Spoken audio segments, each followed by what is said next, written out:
네, 저는 요셉산지 간사 김재신 간사입니다. 네, 오늘부터 이제 히브리서 말씀 이제 1장을 같이 이제 살펴보게 되는데, 히브리서 말씀 개간을 제가 시작하는 게 너무 부담이 됩니다. 쉽지도 않은 이 책을 제가 이렇게 개간 처음에 단추를 잘 껴야 되는데, 제가 괜히 이상하게 껴가지고 혼란이 되면 안 되는데, 약간 이런 걱정을 하면서 오늘 말씀을 준비했던 것 같아요. 네, 이번 주부터는 이제 새롭게 이제 히브리서 말씀을 보게 되죠. 그러니까 지난주까지는 아모스 말씀을 좀 살펴보았습니다. 여러분, 아모스 말씀을 좀 보시면서 어떤 느낌을 받으셨습니까? 저는 그런 느낌을 받았어요. 그러니까 나의 삶 속에, 잔잔하게 살아가고 있는 나의 삶 속에 갑자기 다림줄 하나가 툭 떨어져 있는, 그러면서 지금 내 삶이 지금 하나님의 기준으로 정의와 공의로 바르게 세워져 있는가를 막 바로 이렇게 찌르게 하는 말씀이었다라는 생각이 들었어요. 그래서 내 지금 기준이 정말 잘 잡혀 있나? 아니면 내 기준이 조금 흐트러져 있진 않은가? 그래서 좀 살펴보면서 자신을 바라봤던 시간이었던 것 같습니다. 그러면서 이제 그 히브리서 말씀을 볼 때는 좀 이렇게 좀 다가왔었던 것 같아요. 그러니까 다림줄이 나의 삶 속에 갑자기 떨어진 하나님의 그러니까 아모스 말씀이 나의 삶 속에 갑자기 떨어진 이 다림줄 같다면, 히브리서는 나의 어떤 삶의 이 고난함과 피곤함과 또는 방황함 속에서 작게 빛나는 별, 내가 지향해야 될 어떤 한 가지의 방향성, 내가 눈을 주시해야 되는 그 곳이 무엇인가를 좀 밝혀 보여주는 책이라는 생각이 좀 들었었던 것 같아요. 여러분, 히브리서 하면 무엇이 떠오르십니까? 히브리서 하면 여러분 떠오르는 말씀들이 있죠. 각자 우리가 삶 속에서 히브리서를 이제 한두 번 본 건 아니잖아요. 여러분, 가장 떠오르는 말씀이 무엇입니까? 고린도전서 하면 이제 13장 이제 사랑장이 떠오른다면, 히브리서 말씀은 왠지 11장 어떤 믿음장이 떠오르지 않습니까? 믿음은 바라는 것들의 실상이요 보이지 않는 것들의 증거니 라는 말씀이 있죠. 근데 저는 개인적으로 이 히브리서 11장 말씀도 되게 좋지만, 저는 그 다음 장 12장의 말씀을 더 사랑합니다. 왜 사랑하냐고 얘기하냐면, 제 젊은 시절에 제가 예수전도단을 있으면서 DTS 훈련, 예수 제자 훈련을 받은 경험이 있어요. 그 예수 제자 훈련 학교를 이스라엘에서 이제 받게 됐는데, 그때 주제 성구가 이 히브리서 말씀이었습니다. 히브리서 주제 성구로 12장 2절을 주제 성구로 뽑았었어요. 그러고 이제 주제 그 말씀이 Fix our eyes on Jesus였습니다. 우리의 시선을 하나님께 고정해라 라는 그 말씀이 제 삶 속에 좀 깊이 뿌리 깊게 이제 좀 새겨진 것 같아요. 그래서 히브리서 말씀을 보면 저는 이제 12장 2절의 말씀이 생각이 납니다. 그는 믿음의 주요 또 온전하게 하시는 이인 예수를 바라보자. 세 번역에서는 믿음의 창시자요 완성자이신 주 예수를 바라봅시다 라고 이야기합니다. 이렇듯 히브리서는 우리로 하여금 우리가 바라봐야 할 것, 그리고 우리가 추구해야 하는 삶이 무엇인지 그 방향성을 잡아주는 책이라고 우리 볼 수 있습니다. 그렇다면 이 히브리서가 쓰인 이유, 왜 예수를 바라보라, 왜 예수님을 바라보라고, 그리고 믿음의 경주를 계속 해나가라고 이야기했을까요? 그것은 이제 히브리서 배경을 조금 이야기해야겠죠. 오늘은 히브리서 1장이기 때문에 개론적인 이야기도 여러분과 함께 좀 나눠보도록 하겠습니다. 네, 히브리서가 쓰인 이제 배경, 일단 수신자들은 누구라고 얘기하냐면, 모든 이제 공통적인 히브리서 사본의 공통적인 표제어가 히브리인들에게라는 표제입니다. 히브리인들에게. 네, 히브리인들에게라는 말 자체로 우리가 볼 수 있는 것은 이들은 아마도 유대교 그리스도인일 것이다. 유대교이지만 하나님을 예수 그리스도를 주로 영접한, 그래서 그리스도를 따라 살아가는 유대인 그리스도일 가능성이 크다. 네, 그 이유는 히브리서 전체를 보시면 너무나도 잘 알겠지만 구약 인용이 되게 많이 있죠.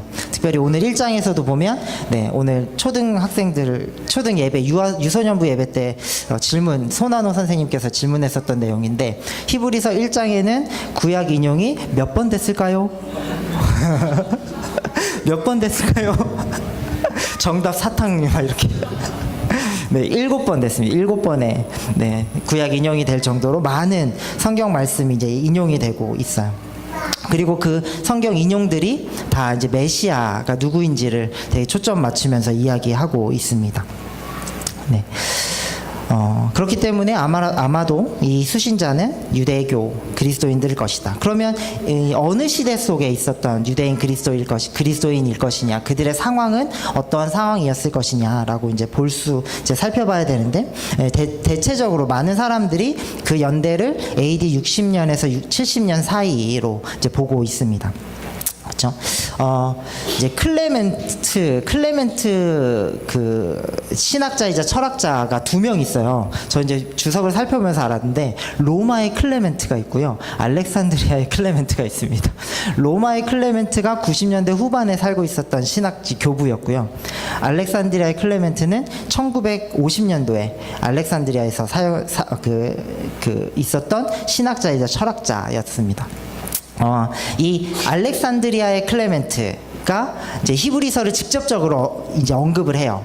그리고 로마의 클레멘트는 히브리서의 말씀의 많은 부분들이 이 클레멘트가 쓴 고린도인들에게 보내는 편지에 많이 담겨져 있습니다. 그래서 많은 사람들이 아마도 이 로마의 클레멘트 역시 히브리서를 직접적으로 언급하진 않았지만 히브리서를 알고 있었을 것이다 라고 생각하면서 그 연대를 95년 이하로 이렇게 줄여 나가게 되죠. 그리고 어떤 학자들은 아니다, 이게 클레멘트가 아마 썼을 것이다 라고도 얘기해요. 왜냐하면 히브리서에 언급된 것이 없고 클레멘트의 어떤 고린도에게 보내는 편지의 많은 내용들이 히브리서의 내용을 바탕으로 또 되게 연결이 되는 부분들이 많이 있어서 클레멘트가 쓰지 않았나? 라고 추측하는 학자들도 있기도 합니다.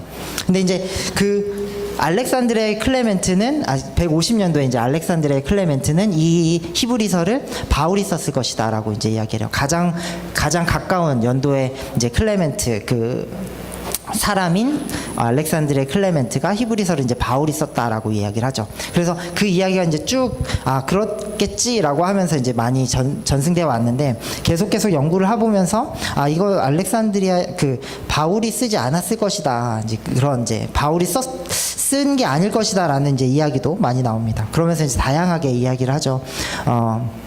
루터는 이걸 아볼로가 썼을 것이다 라고도 얘기하고요. 또 어떤 이들은 바나바가 썼을 것이다, 신라가 썼을 것이다, 또는 브리스길라가 썼을 것이다. 다양한 이제 많은 이야기들이 있습니다.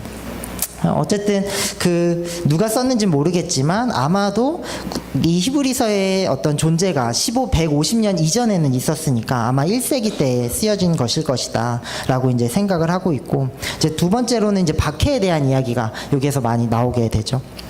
이제 10장 32절에 보면 여러분은 빛을 받은 뒤에 고난의 싸움을 많이 견디어낸 그 처음 시절을 되새기십시오 하면서 여러분은 때로는 모욕과 환난을 당하여 구경거리가 되기도 하고 그런 처지에 놓인 사람들의 친구가 되기도 하였습니다. 여러분은 감옥에 갇힌 사람들과 고통을 함께 나누고 또한 자기의 소유를 빼앗기는 일이 있어도 그보다 더 좋고 더 영구한 재산이 있다는 것을 알고서 그런 일을 기쁘게 당하였습니다 라고 이야기합니다. 그러니까 어떤 박해의 경험이 있었다는 사실을 이제 우리가 보게 됩니다.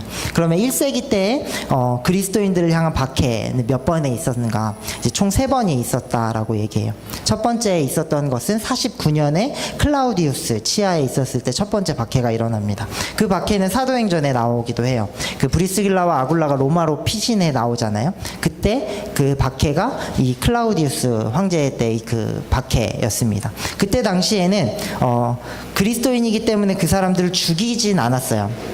그러니까 순교로까지 나아가진 않았고 그들의 재산을 몰수하는 일까지는 갔었죠. 핍박과 감옥에 가두고 그 다음에 재산을 몰수하는 일까지, 그리고 내쫓는 일까지는 있었지만 순교에까지는 나아가지 않았습니다. 순교가 본격적으로 일어난 시기는 64년도 네로 치하에 있었을 때, 그리고 더 큰 박해는 80에서 90년대 도미티아누스 치하에 있었을 때 기독교인의 박해가 본격적으로 시작이 되죠. 본문에서 보면 이제 어떤 고난에 대한 경험들이 있기는 한데 그 고난의 경험이 죽음까지는 나아가지 않았던 것 같아요. 그래서 그 죽음으로까지 나아가지 않아 순교에까지 어떤 순교의 위험까지는 처해 있지 않았었던 상황이었다라는 이제 추측이 많이 있습니다. 그래서 아마도 49년도 클라우디우스의 그 고난을 박해를 한번 경험했었던 사람들일 것이다.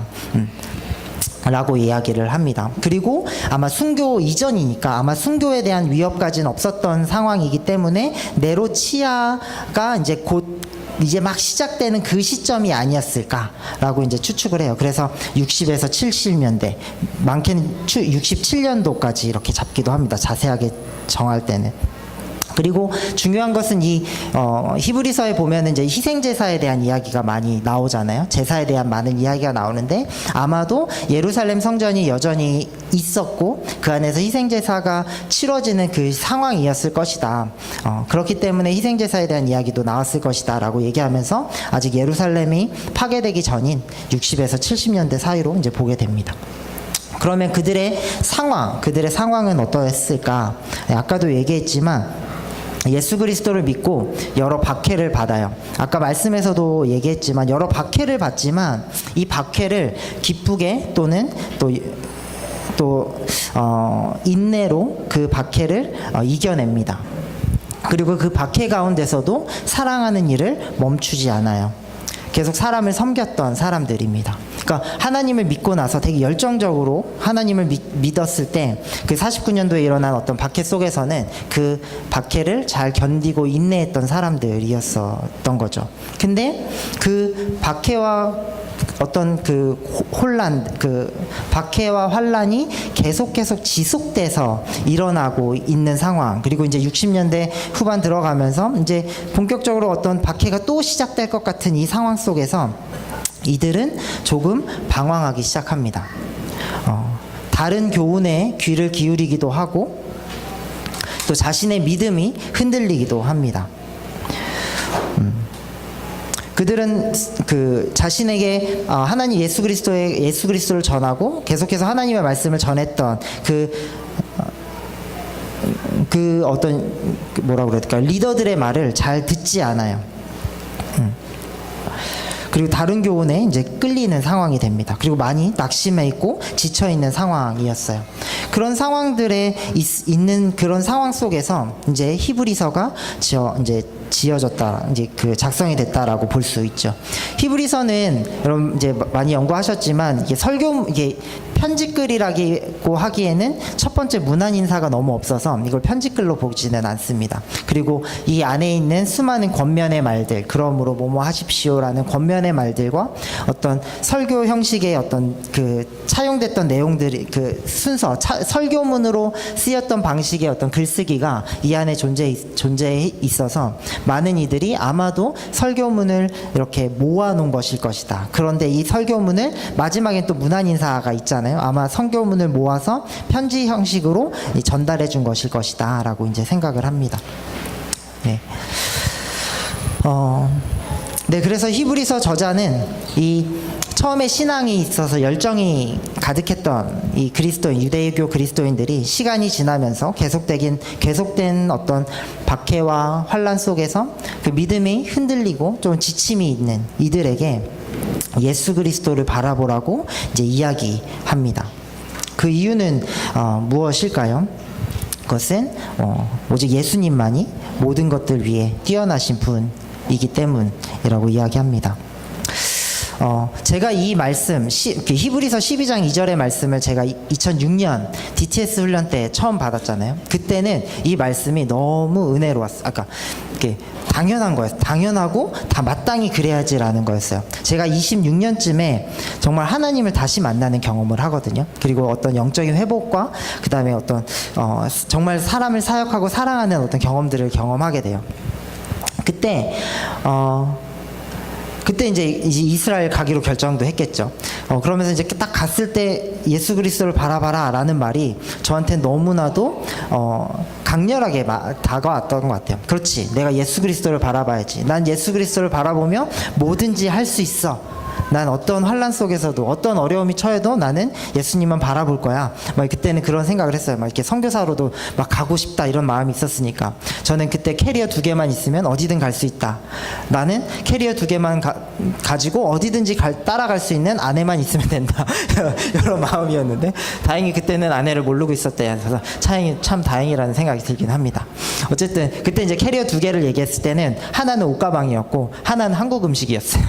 근데 지금은 뭐 한국 K푸드가 너무나도 유명해서 한 개 필요 없지 않을까 싶기는 한데, 어쨌든 그 정도로, 그러니까 하나님께 열정적이었을 때는 우리 안에 다른 것들이 귀에 들어오지 않는 것 같아요. 그러니까 하나님을 막 뜨겁게 사모했었던 그 열정이 우리 가운데 있었을 때 다른 것들이 쉽게 보이지 않습니다. 우리가 여러분 이제 IBF도 열심히 하셨었고 사역도 많이 하셨었잖아요. 여러분의 전공은 여러분의 전공이 아니었잖아요. IBF가 전공이었잖아요. 그 정도로 다른 것들 다 필요 없이 정말 그것만 바라보면서 달려갔었잖아요. 다른 어떤 그 대학 졸업하고의 나의 삶은 어떤 하나님이 책임져 주실 거야. 어떤 그런 강력한 듣보잡 믿음이 여러분 가운데 있지 않았습니까? 물론 하나님이 인도하시죠. 그죠? 그런 믿음 가운데 있었어요. 그래서 그 어떤 우리의 열정이 수많은 어떤 세상의 메시지들과 유혹들을 다 태워버릴 정도로 우리는 하나님만 바라보는 게 너무나도 기쁘고 즐거웠습니다. 근데 이 시간이 지속돼요. 계속 하나님을 따라가는 삶이 계속되고 매일매일의 삶 속에서 신앙의 시름들이 계속 찾아옵니다. 예수 그리스도를 따르는 삶이 가시밭길 어떤 길이든 상관없었는데 어느 순간 내가 가는 길이 너무 가시밭길이야. 더 이상 꽃길이 아닌 것 같고 되게 거친 길이고, 근데 끊임없는 긴 터널 속에 내가 지금 막 걸어가는 것 같고, 그래서 내가 지금 이 가는 길이 맞나? 라는 상황이 생기기, 어떤 의심이 들기도 하고, 내가 지금 처음 따라가는데 예수 그리스도를 바라보면서 내가 나아가겠다고 했던 이 삶이 과연 맞는 삶인가? 라는 어떤 생각이 들 때도 있습니다. 그때 그동안에 우리 주변에 수많이 외쳤던 그 미혹들과 수많은 메시지들이 우리 귀를 이렇게 뚫기 시작해요. 이 길이 아니야. 다른 길도 있잖아. 네 지금 이렇게, 그래, 네 대학생 때 그렇게 열심히 해가지고 지금 남는 게 뭐가 있어. 네 지금 이렇게 살면 안 돼. 다른 길도 있잖아. 꼭 예수만이 답은 아닐 거잖아. 그런 어떤 수많은 유혹들, 그 유혹들이 우리를 흔듭니다. 근데 이때는 좀 많이 흔들려요. 예전같이 그 유혹들과 그 메시지들을 하나님을 사랑한다는 그 열정으로 태워버리지 못할 때가 있습니다. 좀 더 편해 보이는 길을 가고 싶기도 하고, 좀 더 쉬운 길을 택하고 싶은 마음도 있고, 좀 더 나은 삶을 추구하고 싶은 우리의 마음들도 있죠. 우리의 믿음이 그렇게 흔들리고 우리의 믿음의 경주에서 길을 잃을 때가 있습니다. 그 길을 잃을 때 우리가 바라봐야 되는 것, 그것이 무엇인지 말해주는 게 오늘 히브리서 말씀이라는 생각이 들어요. 네. 우리 삶의 나침판이 되는 것, 우리 삶의 북극성이 되는 것, 우리 삶의 가장 큰 별이 되는 것, 우리의 방향을 어디로 가야 될지 알려주는 이정표가 되는 것은 바로 예수 그리스도라는 사실을 히브리서는 이야기하고 있습니다. 네. 그리고 오늘 히브리서 1장에서는 그 서론격으로 온 세상 만물 가운데 가장 뛰어난 이름, 그 이름이 예수 그리스도이심을 다시 선포하면서 시작하죠. 그리고 그분이 모든 천사들보다 뛰어난 분으로 이제 오늘 1장을 이야기하고 있습니다. 히브리서 말씀을 보면서 우리는 계속해서 예수님이 누구신가를 좀 생각해 봤으면 좋겠어요. 그리고 그 예수님께서 우리 가운데 행하신 일들이 무엇인지 다시 한번 생각해 봤으면 좋겠습니다. 우리 마음을 뜨겁게 하고 우리의 삶을 정말 의미 있게 만들어줬던 그 예수 그리스도의 그 이름, 그 영광과 그 아름다움을 우리가 이 시간 히브리서 말씀을 묵상하는 내내 깊이 바라봤으면 좋겠어요. 그래서 히브리서를 바라보는 그 시간 동안에 우리의 시선이 예수 그리스도로 향해져 있었으면 좋겠습니다. 그래서 지금 막 흔들리고 있는 우리의 눈동자들, 또는 막 펄럭이고 있는 우리의 귀를 오직 하나님의 말씀으로, 또 예수 그리스도로 시선을 고정하고 귀 기울이는 시간이 되었으면 좋겠습니다. 네, 그럼 이제 본론으로 이제 넘어가게 됩니다. 본론은 1장으로 들어가죠. 1장에서 예수님이 누구신가를 설명하고 있습니다. 크게는 두 가지로 나누고 있죠. 예수님은 하나님의 영광의 광채, 그 다음에 본체의 형상이라고 얘기하면서 최종적인 하나님의 계시자로서 예수님을 이야기합니다. 그리고 두 번째로는 예수님이 천사들보다 뛰어난 존재로 우리의 구주이자 영원하신 왕으로 이제 묘사가 됩니다. 그럼 한 가지씩 좀 살펴보면서 예수님이 누구신지 우리가 좀 돌아보는 시간을 가지면 좋겠습니다. 네, 먼저는 예수님은 하나님의 최종적이고 완전한 계시자로서 하나님의 형상으로, 본체의 형상으로, 영광의 광채로 계신 분이십니다. 오늘 1장에서 살펴보면, 히브리서 1장에 보면 하나님께서 옛날에는 예언자들을 통하여 여러 번에 걸쳐 여러 가지 방법으로 우리 조상들에게 말씀하셨으나 이 마지막 날에는 아들을 통하여 우리에게 말씀하셨습니다 라고 이야기합니다. 네, 예언자들을 통해 여러 번에 걸쳐 여러 가지 방법으로 우리의 조상들에게 말씀하셨다는 그 이야기는 아마 구약의 이야기를 우리에게 상기시키게 됩니다. 그리고 히브리서 전체의 어떤 비교에서 예수님이 누구보다 뛰어나다를 한 세 가지로 이야기하잖아요. 예수님은 천사보다 뛰어난 존재, 예수님은 모세보다 뛰어난 존재, 예수님은 제사장들보다 뛰어난 존재로 이제 묘사를 하게 되죠. 예언자들을 통해 하나님은 구약 성경에서 여러 번에 걸쳐 여러 가지 방법으로 이야기합니다. 천사를 통해 하나님은 말씀하시기도 하고, 예언자들을 통해 모세와 비롯하여서 많은 예언자들을 통해서, 그리고 그에게 준 율법을 통해서 하나님 말씀하시기도 합니다. 그리고 하나님이 세우신 제사장들과 또 왕들을 통해서도 하나님은 말씀하고 계시죠. 그런 다양한 방식으로 하나님께서 말씀하셨었는데 이 마지막 날에는 오직 하나로만 말씀을 하십니다. 그것이 무엇입니까? 바로 예수 그리스도이죠. 여기서 이 마지막 날이라고 하는 예수님께서 이 땅 가운데 도래하시고 십자가에 달려 돌아가시고 부활 승천하신 후에 다시금 하나님의 임재, 재림을 기다리는 그때를 이야기합니다. 그래서 그 모든 시간들, 예수님께서 부활 승천하신 이후에 다시 재림하시겠다고 약속하시는 그날을 기다리는 모든 때가 이 마지막 때인 거죠. 그래서 지금의 우리의 시기 역시도 이 마지막 때입니다. 하나님은 이 마지막 때에 오직 자신의 아들 예수 그리스도를 통해서 이제 말씀하십니다. 그러면서 이야기합니다. 아들을 만물의 상속자로 세우셨고 그를 통하여 온 세상을 지으셨다라고 이제 이야기를 하고 계시죠. 네, 하나님 만물을 상속자로 세우셨다라는 부분은 이제 왕의 통치권, 그리고 왕적인 권위를 그에게 주셨다라는 것이 됩니다. 그리고 온 세상을 지으신 것이라는 어떤 창조주로 하나님을 이제 예수 그리스도 메시아를 이제 연결을 시키는데요. 이 창조에는 아마도 두 가지의 관점이 있는 것 같아요. 이제 구약 시대의 어떤 메시아 사상을 우리가 바라봤을 때 그 메시아의 어떤 권위는 일단 왕적인 존재였습니다. 하나님의 기름 부으신 왕으로서 하나님의 새로운 통치, 하나님의 우편에 앉아서 이 땅을 통치하는 신적 권위를 가진 존재인 것이죠. 이 신적인 권위를 가지신 분은 이사야 11장에서 정의와 평화를 이루는 왕으로서의 역할이 강조되기도 하고 또는 이제 새로운 창조와 연결되기도 합니다. 하나님께서 새롭게 세우신 이 메시아를 통해서 새 창조를 이루시는 것이죠. 그래서 이 창조 역할을 해나가는 부분, 만물을 다스리시고 이 온 세상을 다시금 창조하시고 붙드시는 분이 예수님, 메시아라는 것이에요. 그뿐만 아니라 이제 지혜의 개념에서 보면 이제 제2성전기 문헌에서 잠언에서 보면 이 지혜를 되게 중요하게 여기면서 이 지혜가 하나님과 함께 창조한 어떤 창조에 참여하는 부분을 이제 보게 되거든요. 이 하나님의 지혜를 이제 히브리서는 예수 그리스도 창조주로 이제 모시게 되고, 이것이 이제 로고스 요한복음에 보면 이제 로고스의 개념으로 이 지혜를 가져와서 하나님과 함께 있었고 하나님이었고 그 하나님과 함께 만물을 창조하셨던 분으로 묘사가 됩니다. 그래서 이 메시아의 어떤 신적 권위가 하나님의 그 예수 그리스도께 있다라는 것이죠. 근데 이런 신적 권위를 갖게 된 그 방법, 어떤 과정 우리가 또 되게 주목해야 될 것 같아요. 처음부터 예수님이 왕적 권위를 가지신 분이었는가, 하나님께서 처음부터 왕으로 이 땅 가운데 오셨는가라는 부분에서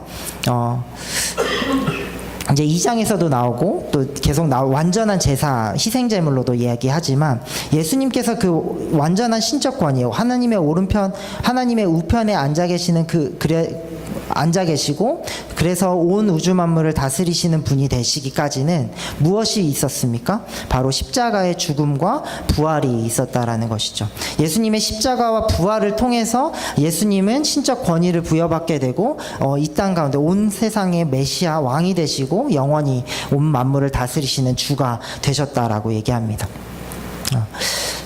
그래서 그 히브리서에서 되게 중요한 부분 중에 하나는 예수를 바라보는 데 있어서 예수님이 어떠한 분이신지를 바라보는 것뿐만 아니라 예수님께서 어떻게 이 땅 가운데 오셔서 이 세상 가운데 승리하셨는가를 바라보게 하는 거예요. 예수님은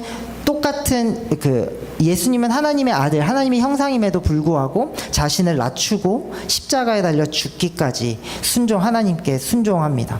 그 십자가의 고난과 십자가의 희생이 결국 예수님을 모든 이름 위에 뛰어난 분으로 만드셨다라는 거죠. 당시의 수치의 문화, 우리 사도행전을 보면서도 로마 시대에 어떤 수치 문화가 있었다라고 얘기하잖아요. 수치를 받은 자들은 이게 되게 부끄러운 자고, 이 어떤 인정을 못 받는 자. 그래서 어떤 십자가형을 당하거나 감옥에 갇힌 건 수치스러운 일이었고, 병든 것도 너무 수치스러운 일이었던. 그래서 그런 어떤 고난 자체가 되게 수치스러운 문화였던 그 시대 속에서 예수님의 십자가의 죽음은 어떻게 보면 그들이 보기엔 가장 수치스러운 어떤 모습이었지만 하나님께서는 이 수치를 이겨내시고 이 수치를 지나시면서 온전한 하나님의 자녀로, 하나님의 아들로 높임을 받잖아요. 이게 역발상이 되는 거죠. 그래서 고난이라는 부분이 그리스도인들에게 있어서는 피할 것이 아니다라는 것이, 그리고 오히려 하나님의 뜻을 따라 믿음의 경주를 해나가는 데 있어서 그 고난이라는 건 피할 수 없는 부분이라는 사실을 이 히브리서는 이야기해주고 있습니다. 그리고 그 고난받고 있는 상황 속에 있는 노인 성도들에게 이 고난이 끝이 아니라는 이야기를 해주고 있는 것이죠. 여러분이 지금 닥쳐 있는 그 환난과 어려움과 수치와 고난은 이것이 끝이 아닙니다. 여러분이 그 수치와 고난과 환난 속에서 끊임없이 하나님을 따라 나아갈 때 하나님이 예수 그리스도께서 승리하셨던 것처럼, 하나님의 우편에 앉으셔서 온 만물을 다스리셨던 것처럼 여러분 역시도 하나님의 자녀로 하나님과 함께 그 나라를 누리게 될 것입니다. 하나님과 함께 이 땅 가운데서 높임을 받으실 것입니다. 라고 이야기해 주는 것이죠. 예수님은 그렇게 죽으심과 부활하심으로, 그렇게 하나님의 뜻에 순종하고 하나님의 뜻을 드러내심으로 하나님의 온전한 계시자가 되었다는 것입니다. 본문에서 3절에서 보면은 예수님을 하나님 영광의 광채, 그다음에 본체의 형상이라고 얘기합니다. 영광의 광채라고 했을 때 우리는 태양과 그 태양의 빛을 얘기할 수 있겠죠. 하나님이 태양이라면 예수 그리스도는 그 빛인 것입니다. 그러니까 예수 그리스도를, 하나님을 드러내는 것이 결국 그 예수 그리스도라는 것이죠. 그리고 하나님의 그 본체의 형상이라고 했을 때 이 형상이라는 게 카라크테르라는 이제 헬라어인데, 이 헬라어는 나중에 보면 캐릭터라는 영어로 이제 발전하게 됩니다. 캐릭터라면 이제 등장인물 또는 글자라는 어떤 뜻이 있잖아요. 특징이라는 뜻도 있죠. 네. 이 카라크테르, 이 형상이라고 하는 거 여러분 BSM 하시면 알겠지만 도장으로 만든, 스탬프로 만든 어떤 그 동전, 그리고 이제 어떤 편지에 붙이는 어떤 밀랍의 어떤 그 봉합하는 그 표잖아요. 그래서 도장과 도장을 찍은 그 찍힌 형상이 바로 이제 이 카라크테르라는 건데, 결국은 그 도장과 이 도장의 형체를 분명하게 보여주는 건 이 찍힌 도장의 모습이라는 거죠. 예수 그리스도는 어떤 분이시냐면 그렇게 하나님의 어떤 특징들, 하나님의 캐릭터를 그렇게 드러내시는 분이 바로 예수님이라는 것입니다. 그러니까 구약시대 옛날에는 예수님께서 다양한 방식으로 자신을 계시했지만 그것이 완전하지 않았다라는 거예요. 부분적으로만 하나님을 볼 수 있었다라는 것이죠.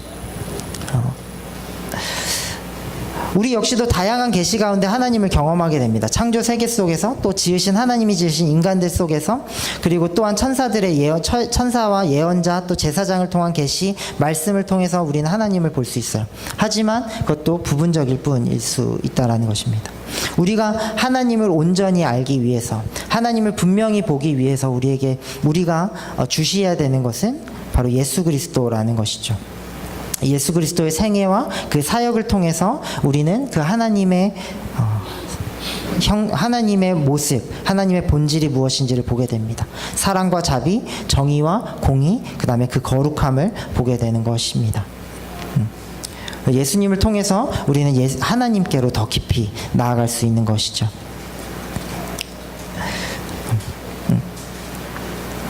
네, 그래서 그렇게 하나님의 형상으로서 우리에게 나타난 최종적 계시자는 어떠한 것보다도, 그 무엇보다도 뛰어나신 분입니다.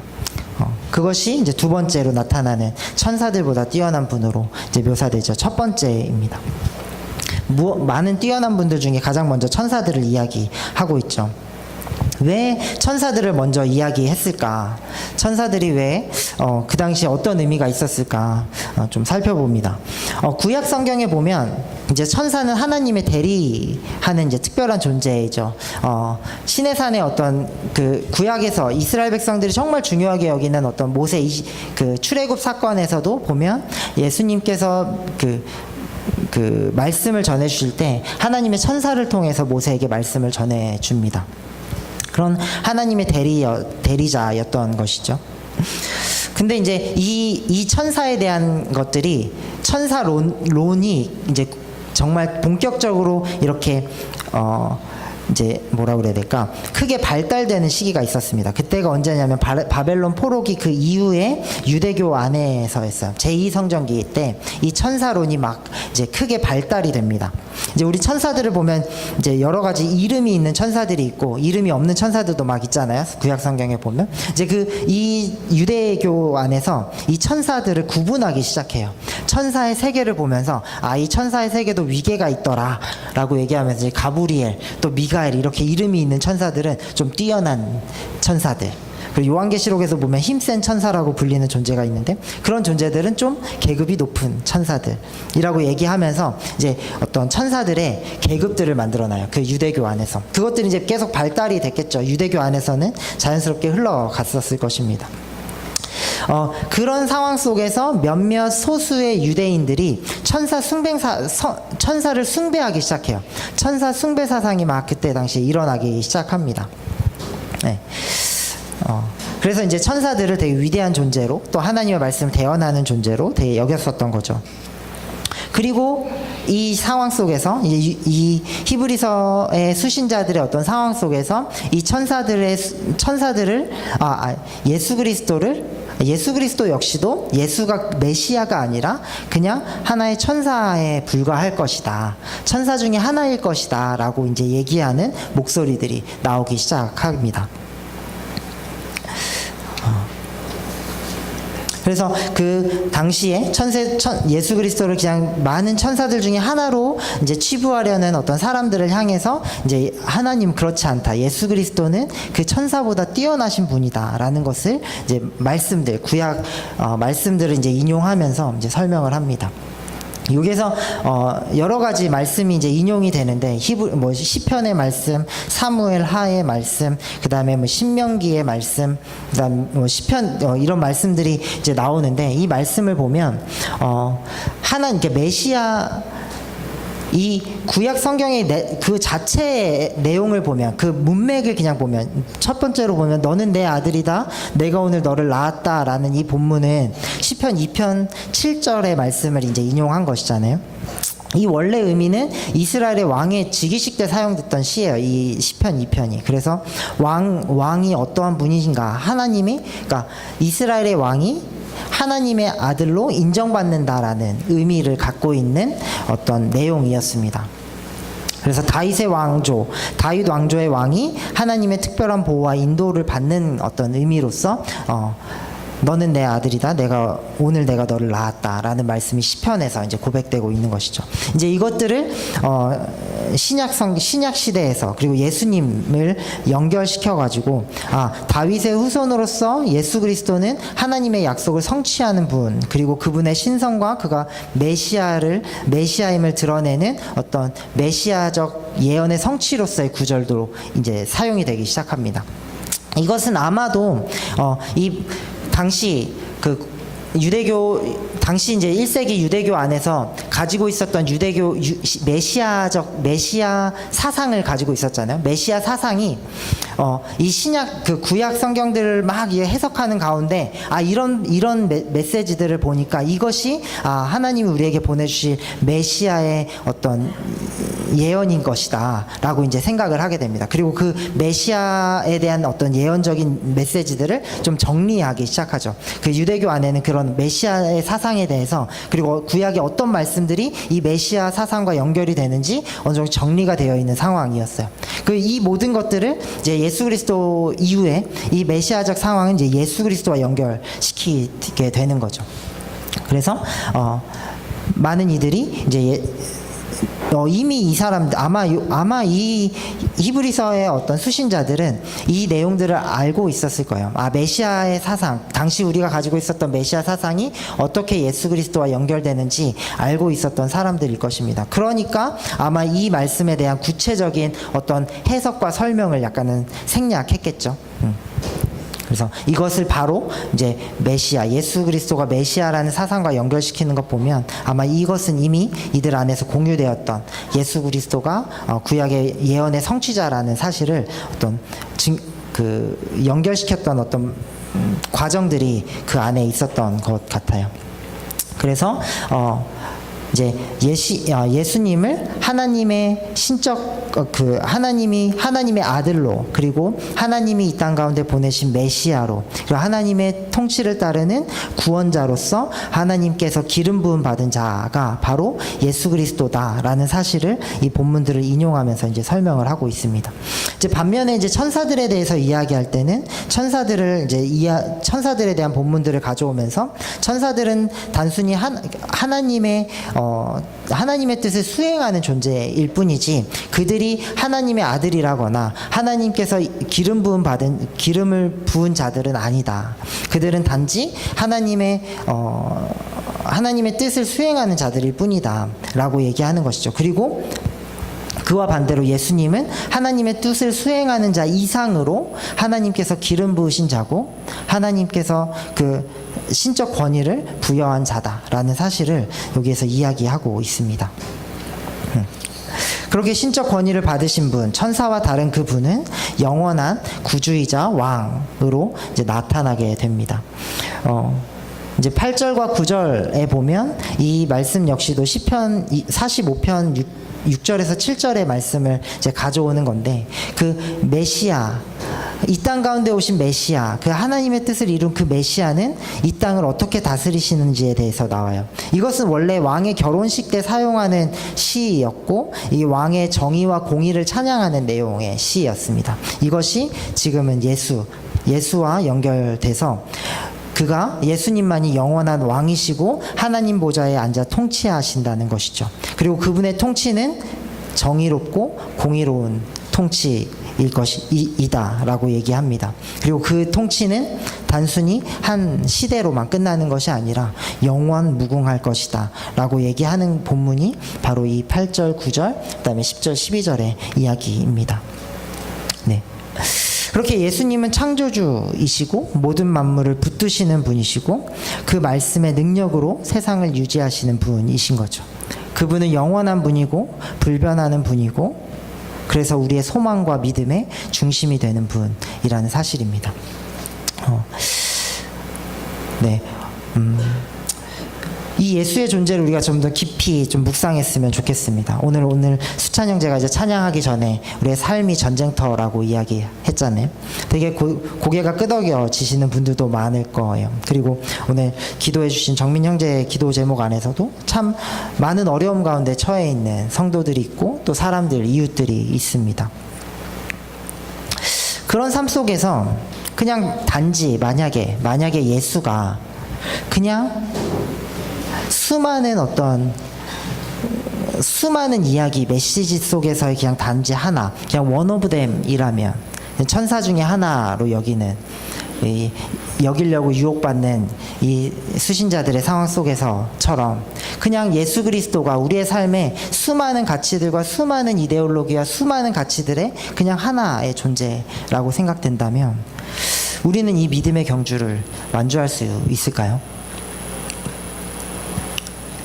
아마 그러지 못할 것 같습니다. 그때그때마다 우린 필요에 따라서 여러 가지 트랙을 사용하겠죠. 나에게 복을 준다면, 나에게 어떤 유익이 된다면 나는 마땅히 예수님을 따를 거예요. 근데 만약에 그게 아니고 나에게 좀 불리하게 된다면 또 다른 길을 쉽게 우리는 따를 수 있을 것입니다. 부 또는 돈, 자본주의, 어떤 다른 이데올로기, 여러 가지 철학들, 가치들 이런 것들을 우리는 너무나 쉽게 변경할 수 있을 거예요. 그냥 예수님이 그것들 중에 하나라면. 하지만 그 이머당 씨가 얘기한 부분이죠. 이머당이라는 분이 쓰신 책에 보면 태양이 떴다 촛불을 꺼라 라는 말이 있어요. 예수님은 그냥 원 오브 댐의 존재가 아니라는 것입니다. 수많은 이야기들, 우리들 가운데 진리처럼 들리는 수많은 이야기들 속에 그냥 하나로 예수님이 존재한다는 게 아니라는 것이죠. 그분은 하나님의 기름 부으심 받은 자입니다. 그리고 예수 그리스도의 그 죽으심과 부활하심, 그 하나님의 뜻에 죽기까지 순종하신 그 순종함으로 모든 이름 위에 뛰어난 이름을 받은, 모든 만물이 마땅히 경배하기 마땅한 그 분이라는 사실이죠. 그래서 다른 촛불이 없다라는 거예요.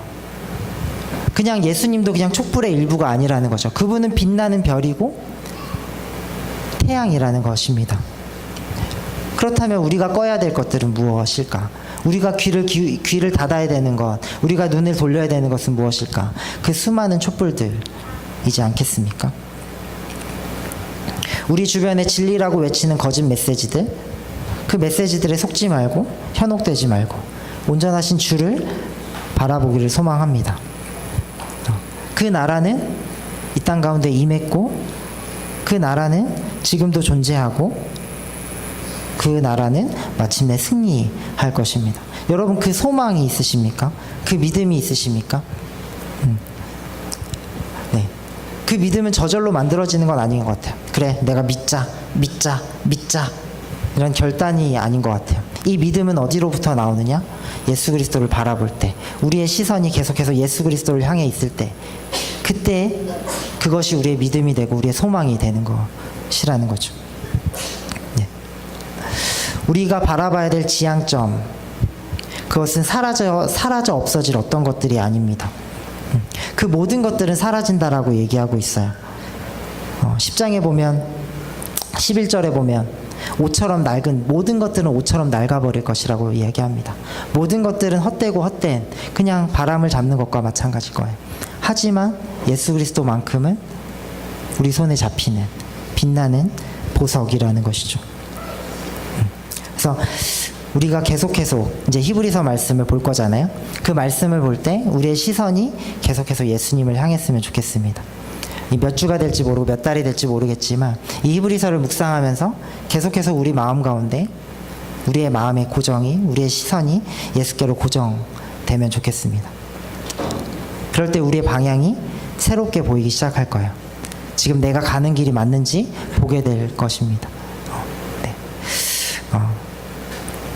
어제 리더 특강 하면서 이제 마음 챙김을 얘기를 했거든요. 우리의 삶의 균형이 필요하고 이러면서 우리의 스트레스 상황 속에서 우리가 어떻게 이 삶을 살아가나라고 얘기할 때 이제 요즘에 마음 챙김에 대한 이야기 되게 많이 있는데 이 마음 챙김이라는 이야기 플러스 우리의 삶을 하나님 안에서 그 하나님 나라의 이야기 안에서 해석할 수 있으면 좋겠다. 우리의 기억은 그냥 객관적인 기억을 가지고 있는 게 아니잖아요. 과거의 객관적인 기억을 가지고 있는 것이 아니라 이 과거의 객관적인 기억들이 우리 안에서 해석돼서 우리 가운데 기억되잖아요. 그러면 우리 이 해석의 도구가 무엇이 될 것이냐? 그 해석의 도구가 예수 그리스도 하나님의 나라였으면 좋겠어요. 그래서 지금의 고난, 지금의 어떤 어려움, 지금의 어떤 고민들, 이 고민들이 하나님 안에서 해석이 됐으면 좋겠습니다. 하나님의 뜻이 무엇일까? 이 가운데 하나님께서 바라시는 것이 무엇일까? 그렇게 하나님 안에서 해석되는 우리들을 이 시간 새롭게 해나갔으면 좋겠다는 생각이 좀 들었습니다. 네, 그렇게 예수 그리스도, 영원히 사라지지 않고 빛날 그리스도라는 그 별을 따라 믿음의 행진을 멈추지 않는 우리가 되기를 좀 소망합니다. 네, 마치려고 하는데요. 제가 히브리서 말씀을 보면서 정말 예수님을 너무나도 멋지고 너무나도 뛰어나고 너무나도 아름답게 이제 얘기하고 있잖아요. 히브리서는. 그래서 정말 멋들어지게 예수님을 막 이야기해주고 싶었어요. 멋들어지게. 근데 제가 말솜씨가 없더라고요. 그래서 우리가 근데 이제 여기서도 보면 하나님을 예배하고 하나님을 찬양할 때 우리의 어떤 뭐라 그래야 될까? 이거 뭐라 그래야 될까요? 어렵다.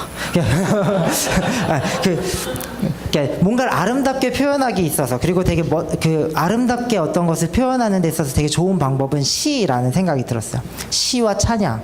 그래서 우리 안에 예수 그리스도를 향한 찬양이 히브리서를 묵상하는 내내 있으면 좋겠다. 오늘도 계속 하나님의 영광을 찬양하는 찬양들이 많았잖아요.